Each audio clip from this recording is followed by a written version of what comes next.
Hello students and welcome back to our channel Gyani Academy. मैं हूं नमन अग्रवाल, आप सभी का फेवरेट फैकल्टी, और स्वागत करता हूं आप सभी का एक और नए लेक्चर में, जहां आज हम देखने वाले हैं not negotiable crossing, double crossing and who can cross a cheque का टॉपिक। इन शॉर्ट जितने भी हमारे रिमेनिंग टॉपिक बच गए हैं फॉर दिस चैप्टर, सबको सब हम देखने वाले हैं और इस चैप्टर को फाइनली खत्म करने वाले हैं। तो बिना किसी देरी के शुरू करते हैं अपना काम। जय श्री राम। ओके तो आज का हमारा पहला टॉपिक है not negotiable crossing, section 130। Section number अगर आप लोग याद रख सको तो बहुत अच्छी बात है, क्योंकि क्वेश्चन बन के आ सकता है कि कौन सा section of the negotiable instruments act बात करता है नॉट नेगोशिएबल क्रॉसिंग के बारे में, तो उस केस में आपको थोड़ी सी प्रॉब्लम हो सकती है। ठीक है, तो इसलिए सेक्शन नंबर याद रख सको अच्छी बात है, बट ऐसा जरूरी नहीं है कि आपको हर एक सेक्शन नंबर याद रखना है। वो वैसे प्रैक्टिकली आप लोगों के लिए भी पॉसिबल नहीं होगा कि आप हर एक एक्ट का, हर एक चीज का इतना इतना सारा सेक्शन याद रख सको, बट जितने मेजोरिटी हो सके आपको याद रखने की कोशिश करनी है। ठीक है, तो अब अपना टॉपिक क्या है, नॉट नेगोशिएबल क्रॉसिंग। स्टार्टिंग में याद करो, जब मैंने नेगोशिएबल इंस्ट्रूमेंट एक्ट की शुरुआत की थी तो मैंने आपको बताया था कि ये जो वर्ड है नेगोशिएबल, नेगोशिएबल वर्ड का मीनिंग इस एक्ट में क्या है। नेगोशिएबल मतलब ट्रांसफर करना, नेगोशिएबल मतलब बार्गेनिंग करना नहीं, नेगोशिएबल मतलब क्या, ट्रांसफर करना। तो नॉट नेगोशिएबल क्रॉसिंग मतलब क्या हम चेक को इस तरीके से क्रॉस कर रहे हैं कि हम चेक को आगे ट्रांसफर ही नहीं कर पाएंगे। अगर ऐसा होगा तो चेक तो नेगोशिएबल इंस्ट्रूमेंट हुआ नहीं, जो कि गलत हो जाएगा, जो कि एक्ट की बातों को क्या है, काट रहा है, वायलेट कर रहा है। तो इस केस में क्या है, गड़बड़ चीजें हो जाएंगी। तो नॉट नेगोशिएबल क्रॉसिंग का मतलब क्या होता है, इसी को समझते हैं, बहुत अच्छी से तरीके से ध्यान देना। Section 123 and 124 of the act permit the use of word not negotiable in the crossing. अपन ने ऊपर देखा था कि जनरल क्रॉसिंग में, स्पेशल क्रॉसिंग में अपन क्या है, नॉट नेगोशिएबल ये जो वर्ड है उसको ऐड कर सकते हैं। अब इसका बेसिक मीनिंग अगर अपन देखें कि ऐसा कोई चीज जिसको हम ट्रांसफर नहीं कर सकते। अब अगर कोई इंस्ट्रूमेंट को हम अगर ट्रांसफर ही नहीं कर पा रहे तो वो नेगोशिएबल इंस्ट्रूमेंट तो हुआ ही नहीं, क्योंकि नेगोशिएबल इंस्ट्रूमेंट का पहला ही मतलब क्या है, it is an instrument which is in writing और जिसको हम ट्रांसफर कर सकते हैं। पर अगर कोई ऐसा इंस्ट्रूमेंट जो हम ट्रांसफर ही नहीं कर पा रहे तो नेगोशिएबल इंस्ट्रूमेंट हुआ ही नहीं। तो क्या जो चेक सेक्शन 6 में डिफाइंड है वो नेगोशिएबल इंस्ट्रूमेंट है या नहीं है, या नॉट नेगोशिएबल क्रॉसिंग करने के बाद वो रह जाएगा या नहीं रह जाएगा, इसको अपने को समझना है। तो सेक्शन 30 जो है क्लैरिफाई करता है पोजीशन की नॉट नेगोशिएबल मतलब क्या, नॉट नेगोशिएबल मतलब क्या, सेक्शन 130 बताता है। सिंपल मीनिंग क्या है नॉट नेगोशिएबल में, कि आप जो गुड्स का या आप जो चेक का जो बेटर टाइटल है, आप चेक का जो बेटर टाइटल है वो आगे पास ऑन नहीं कर पाओगे। आप चेक का जो बेटर टाइटल है जो इवन आपके पास ही नहीं है, आप बेटर टाइटल पास ऑन नहीं कर पाओगे। एग्जांपल क्या, थोड़ा कंफ्यूजन हो रहा होगा, फटाफट से एक एग्जांपल दे देता हूं। मान लो भैया 3 पर्सन है ABC, ठीक है, 3 पर्सन है ABC, थोड़ा बहुत लिख के नोटिंग करके आपको बता देता हूं, हल्का सा नीचे आएंगे, we will need space. 3 person है यहाँ पे A, B और ये C। ए कौन है भैया, ए मान लो है कंपनी के मालिक। ए कौन है, कंपनी के मालिक, भारी बिजी आदमी है, इनके पास बहुत सारे काम होते हैं। बी कौन है, इन मालिक का समझ लो पर्सनल असिस्टेंट हो गया, ठीक है, पर्सनल असिस्टेंट हो गया। ए कौन है, कंपनी का मालिक। बी हो गया इन ए के पर्सनल असिस्टेंट, और सी हो गया अपना एक कस्टमर समझ लो, सप्लायर समझ लो, कुछ भी समझ लो। मतलब सी एक ऐसा पर्सन है जिसको पेमेंट मिलने वाली है। ठीक है, सी क्या है, एक ऐसा पर्सन है जिसको पेमेंट मिलने वाली है। अब ए, क्योंकि इनके पास टाइम नहीं है कि भैया एक एक पेमेंट ये जो है वो क्लियर करते रहे, ए ने अथॉरिटी दे दी बी को। ए ने बोला बी को कि भैया ये मेरे पास चेकबुक है, मैं इसमें सारे चेक में क्या है साइन करके तुमको दे दे रहा हूं, सारे चेक को मैं क्या दे रहा हूं, साइन करके दे दे रहा हूं, क्योंकि तुम बिजनेस को मैनेज करते हो, तुमको पता है कौन से पर्सन को मेरे को कितनी पेमेंट करनी है। ठीक है, कौन से पर्सन को कितनी पेमेंट करनी है, तो मैं ये तुमको ऑथराइज करता हूं कि इस चेक में किसी भी पर्सन को अगर मान लो 1 लाख रुपए तक की पेमेंट करनी है तो तुम उसको कर सकते हो। ठीक है, बिजनेस से कोई भी रिलेटेड पर्सन हो जिसको 1 लाख तक की पेमेंट करनी है तो मैं चेक में साइन करके दे दे रहा हूं, आप जो भी रिस्पेक्टिव अमाउंट होगा, डेट होगा, भर के सामने वाले को चेक दे देना। क्लियर हो गई बात, ये इंस्ट्रक्शन क्या मिले, बी को मिले। अब बी ने थोड़ा सा दिमाग लगाया, बी बोला, बी का एक फ्रेंड है सी, जो कि बिजनेस से कहीं से भी रिलेटेड नहीं है ना। बी का क्या है, फ्रेंड सी, जो बिजनेस से रिलेटेड नहीं है। बी और ये आपस में दोस्त हैं। ठीक है, अब बी ने कुछ समय पहले सी को उधार दिया होगा। ठीक है, सी ने बी को कुछ समय पहले उधार दिया होगा, अब बी को उसका पेमेंट करना है। तो बी ने सोचा कि भैया, बी ने सोचा कि मेरे पास अपने बॉस के तो साइन किए हुए चेक पड़े ही हैं, ठीक है, मैं क्या करता हूं, 2 लाख रुपए मेरी उधारी है, 2 लाख रुपए का मैं क्या करता हूं, चेक इसको दे देता हूं। 2 लाख रुपए का चेक क्या कर देता हूं, दे देता हूं। अब बी देखो अपनी अथॉरिटी के बाहर जा रहा है। पहली चीज क्या, बी किसी भी ऐसे पर्सन को पेमेंट नहीं कर सकता जो बिजनेस से रिलेटेड ना हो। ठीक है, तो बी क्या कर रहा है, पहला रूल तो यहां पे तोड़ रहा है कि अपने पर्सनल जो डेट है उसको सेटल कर रहा है। साथ ही साथ 1 लाख रुपए तक की पेमेंट करने की इसको परमिशन दी है, कितना दे रहा है, 2 लाख दे रहा है। तो 2 रूल यहाँ पे बी तोड़ रहा है। ठीक है, किसके बिहाफ पे, ए के बिहाफ पे, क्योंकि साइन किसका है उसमें, चेक में ए का है। तो बी यहाँ पे क्या कर रहा है, अपनी जो उसकी पावर है, अपनी जो उसकी दायरा है काम करने का, उसके बाहर जाके काम कर रहा है। तो क्या बी का एक चेक का पेमेंट करना जिसमें साइन किसी और के हैं, जिसमें बी के पास पावर नहीं है कि वो किसी को चेक को दे सके, और जो अमाउंट है वो भी बहुत उसकी पावर के बाहर है, तो क्या ऐसा चेक सी के हाथ में लीगल होगा?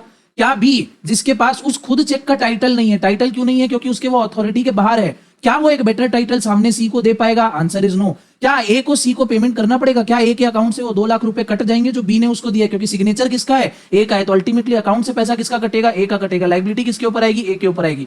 बट क्या इस सिचुएशन में ऐसा होगा? क्या ऐसा नहीं होगा। यही मीनिंग है नॉट नेगोशिएबल क्रॉसिंग का। मतलब अगर चेक पे क्रॉस हो गया नॉट नेगोशिएबल एंड कोई भी उल्टा सीधा काम हो रहा है किसी की अथॉरिटी के बाहर, तो बी जो है बेटर टाइटल सी को नहीं दे पाएगा। बी जो है टाइटल को प्रॉपर ट्रांसफर नहीं कर पाएगा जो टाइटल उसके पास खुद है ही नहीं। क्लियर हो गया बात? ठीक है। तो ये मतलब होता है नॉट नेगोशिएबल क्रॉसिंग का। वहीं अगर बी मान लो अपने बिजनेस से रिलेटेड किसी सप्लायर को पेमेंट कर रहा है 50,000 की, ठीक है, बी पेमेंट कर रहा है एक सप्लायर को 50,000 की। अब क्या ये अथॉरिटी के अंदर है? क्या जो अमाउंट स्पेसिफाइड है उसके अंदर है? बिल्कुल है। तो क्या जो कोई भी पर्सन है फॉर एग्जांपल डी जिसको ये पेमेंट मिल रही है, क्या ये वैलिड है? बिल्कुल है। क्या इसको बेटर टाइटल मिलेगा? बिल्कुल है कि इसको प्रॉपर टाइटल मिल जाएगा। बट उसी सिचुएशन में क्या सी को एक अच्छा टाइटल पास ऑन होगा? Answer is no. क्लियर हो गया? तो यही चीज है not negotiable crossing. Not negotiable crossing जब अपन क्रॉस कर देते हैं, चेक को लिख देते हैं नॉट नेगोशिएबल, एंड अगर कोई भी चीज होती है जो अथॉरिटी के बाहर होती है तो उस केस में वो ट्रांसफर नहीं होगा। क्या होगा? ट्रांसफर नहीं होगा। Section 130, a person taking a cheque cross generally और specially bearing in either case the words not negotiable shall not have and shall not be capable of giving a better title to a check than which the person would whom he took it had। ठीक है, सी को एक better title नहीं मिलेगा, B C को एक better title pass on नहीं कर पाएगा। क्यों? क्योंकि बी के खुद के टाइटल में क्या है? डिफेक्ट है। क्लियर हो गया? द वर्ड्स आगे, The words not negotiable do not mean not transferable। Not negotiable का मतलब not transferable नहीं है। If it is so, the very meaning and purpose of the check and its characteristic of bill of exchange will die। अगर ऐसा हो जाता है तो क्या मैंने स्टार्टिंग में जो चीज बोला था वो चेक वैलिड ही नहीं रह जाएगा? जब वो चेक ही वैलिड नहीं है तो क्या पूरे के पूरे एक्ट का मजाक बन जाएगा, जो कि हम बर्दाश्त नहीं कर सकते। Transferability is a narrower term than the word negotiability। The check not transferable crossed can also be transferred like any other check, but it gives more protection than general crossing and special crossing। It is a warning to the paying and the collecting bankers। Both of them should be very careful in transaction of these types of check। जब भी कभी not negotiable crossing हो जाती है तो ये थोड़ा सा और ज्यादा सिक्योर हो जाता है जनरल और स्पेशल क्रॉसिंग के कंपैरिजन में। और इस केस में दोनों ही बैंकर्स को, कलेक्टिंग बैंक और जो बैंक पैसा रिलीज करने वाला है, दोनों को ही बहुत ध्यान से इस टाइप के चेक को हैंडल करना चाहिए। ऑब्जेक्टिव क्या है भैया? तो इसमें जो ट्रू ओनर है वो प्रोटेक्टेड रहता है इस टाइप ऑफ चेक में perfectly. If it is stolen the finder can not cash it easily. अगर ये चेक घूम जाता है, किसी को सड़क में पड़ा हुआ मिल गया, तो वो भी उसको इजीली कैश इन नहीं करवा पाएगा। The good title can not pass to him. उसको एक अच्छा टाइटल नहीं मिलेगा। If it is compelled to, he will be compelled to return it to the true owner. और उसको चेक को ट्रू ओनर को देना पड़ेगा अमाउंट को। The owners right is preserved safely against the subsequent holder. और जो ओनर की जो राइट है वो प्रिजर्व यहाँ पे रहेगी। ओनर की राइट क्या है? प्रिजर्व यहाँ पे रहेगी। क्लियर है? इफेक्ट्स क्या है? मोर प्रोटेक्शन दे रहा है यहाँ पे ओनर को। थर्ड पर्सन इसको इजीली कैश इन नहीं कर पाएगा। ट्रांसफर हम कर सकते हैं, कंफ्यूज नहीं होना, it can be transfer. If the banker is negligent and transfer the amount of that cheque to another account, he will be held responsible and he will be liable to make a compensation to the sufferer. अगर not negotiable crossing होने के बाद भी banker के side से कोई भी गलती हो जाती है तो उसकी लाइबिलिटी किसकी होगी? बैंकर की होगी। और कंपनसेशन किसको देना पड़ेगा? बैंकर को देना पड़ेगा। किसको देना पड़ेगा? बैंकर को। बट किसको? जिसको नुकसान हुआ है उसको। कौन कंपनसेशन देगा? बैंकर। क्लियर हो गया? हाँ जी सर।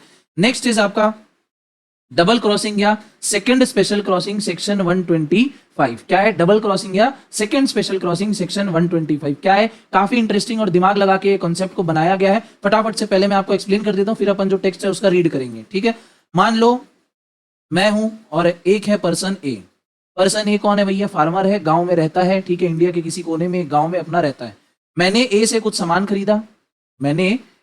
सामान खरीदा, अब बट ऑब्वियसली बात है हमारा डिस्टेंस बहुत ज्यादा है तो कैश में मैं पेमेंट नहीं कर पाया।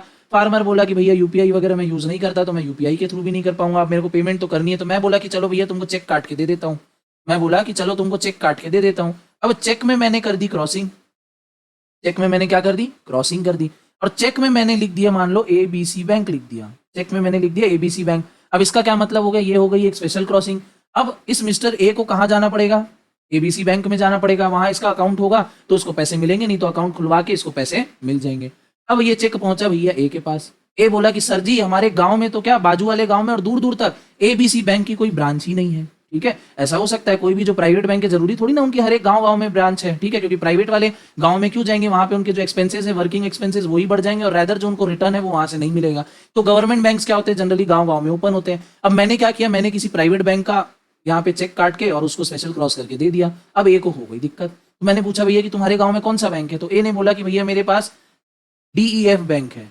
मेरे गांव में क्या है? DEF बैंक है, आप उस नाम से मेरे को चेक बना के दे दो, मैं क्या करूंगा वहां पे जमा कराऊंगा, मेरा काम हो जाएगा। मैं बोला कि चलो ठीक है भैया, इस चेक को जो मैंने ऑलरेडी ABC नाम से क्रॉस कर रखा है, मैं क्या करूंगा नीचे कुछ वर्ड्स ऐड कर दूंगा। मैं क्या करूंगा, इस चेक को फिर से क्रॉस करूंगा, किसके नाम पे, DEF बैंक के नाम पे। किसके नाम पे, DEF बैंक के नाम पे। और मैं उनको क्या करूंगा, इंस्ट्रक्शन दूंगा। मैं क्या करूंगा, DEF बैंक को इंस्ट्रक्शन दूंगा कि भैया ये तो चेक जो मैंने काटा है ABC बैंक के नाम से काटा है, बट क्योंकि ABC बैंक की ब्रांच नहीं है आपके गांव में, तो आप क्या करोगे, DEF bank as a agent काम करोगे ABC बैंक के लिए। आप क्या काम करोगे, एज अ एजेंट काम करोगे ABC बैंक के लिए, और जो चेक क्लियरिंग का प्रोसेस है वो आप क्लियर करके दोगे।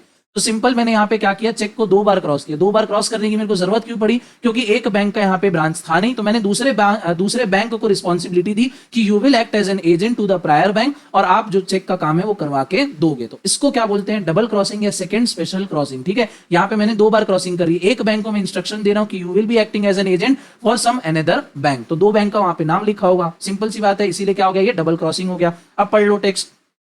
Where a cheque is crossed specially, special cross किया, बैंक का नाम लिखे हैं अपन।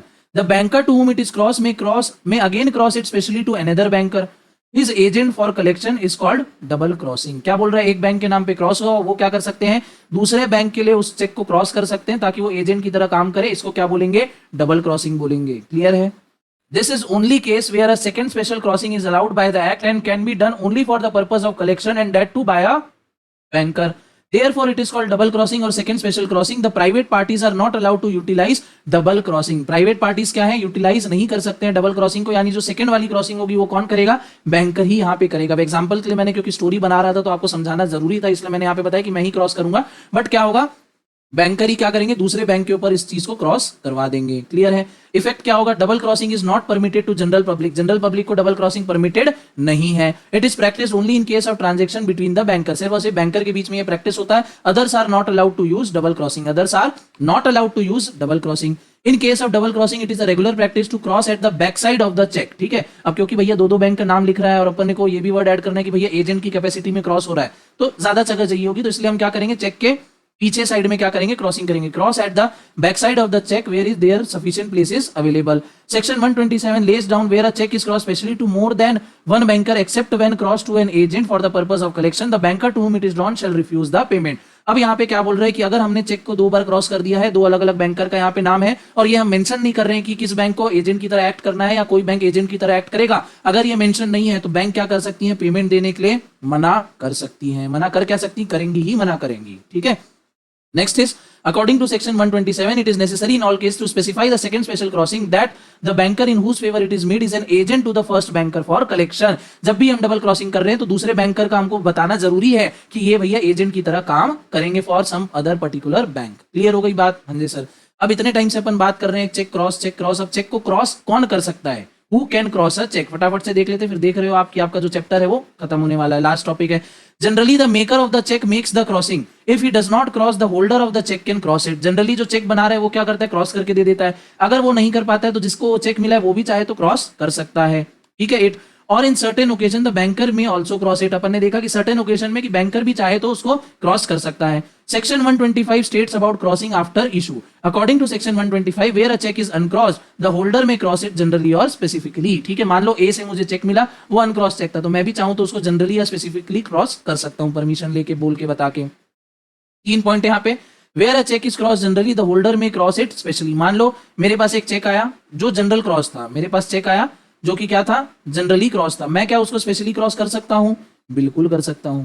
ठीक है, मेरे पास एक चेक आया इट वाज जनरली क्रॉस, मैं यहाँ पे मान लो नाम लिख दिया ABC बैंक का, तो ये क्या हो गया, जनरल क्रॉसिंग अब किस में बदल गई है, स्पेशल क्रॉसिंग में बदल गई है। पर क्या ये स्पेशल क्रॉस हुआ, चेक मेरे पास आया और मैं काट दूं इसको, ये बैंक का नाम काट देता हूं, अभी क्या हो गया, जनरल क्रॉस। क्या ऐसा चलेगा, बिल्कुल नहीं।